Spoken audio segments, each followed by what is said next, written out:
Welcome to my kitchen, everybody. What we're going to do, this is one of my favorites at Il Mito. East, or if you're going to Tosa, either way, you will love this. This is a butternut squash ravioli, and what I mean by that is I have something on my menu called seasonal squash ravioli. I love squash. It can be a zucchini in the summer, it can be a butternut squash right now, or it could have been pumpkin before. Now what we're gonna do, we're gonna take, I use a knife to peel, otherwise your peeler would break on you because the skin is so tough. Then you're going to use a box grater to grate this. While I'm gonna do that, let me start my onions and allow the onions to start caramelizing, which I always repeat. That means taking out the water content and intensifying the sugar.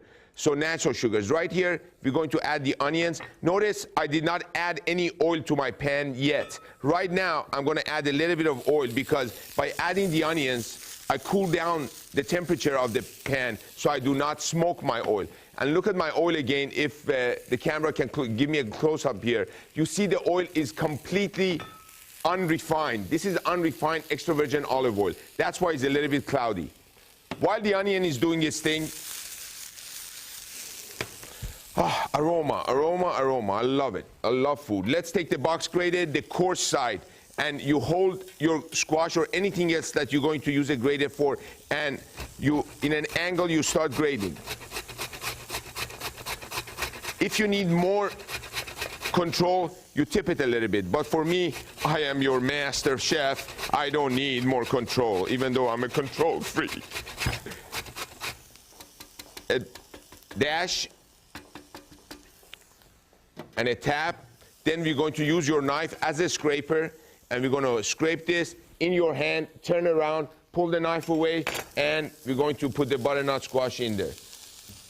Next flavor profiles we're going to add to these magnificent flavors are a little bit of cinnamon. Imagine you're doing a pumpkin pie, a little bit of cinnamon, a little bit of cumin, and tons of ginger, which is wonderful for you. All of these spices are wonderful for you. I wish you would, oh my Lord, you have no idea what just happened. It's like somebody slapped me with beautiful flavors. Now, a little bit of sea salt and a little bit of white pepper. You're more than welcome to use black pepper if you wish. If you don't have one of these heat-resistant spatulas, get one, because it's going to make your life so much easier, and it's going to be an extension of your hand without it burning. We're going to move this around. And make me happy by doing the following as well. You never, ever, ever put this much love in just a little bit of ingredients. Make a big batch. Take some of the ones, the batch that you're not going to be using, put it in a Ziploc or in a self-closing bag, and place it in the freezer, and you always have it ready. Now, this you do not want too cooked, because the cooking is going to take place also in the ravioli while it's in the water. So this, oh. How good can you be, chef? I really don't understand this.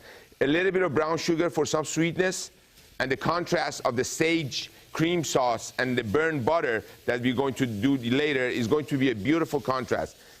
Let's put this in a bowl and do the following. Let it cool down a little bit. There is the foundation of your filling.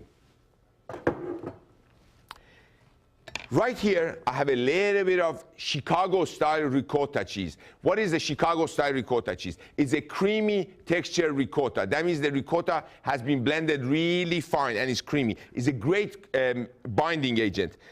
Room temperature, we go in here. We add a little bit of Parmigiano. And by the way, just because I'm adding these ingredients doesn't mean that's what you have to do. You make these ingredients yours and this recipe yours. Now with that same spatula, we're going to fold this together.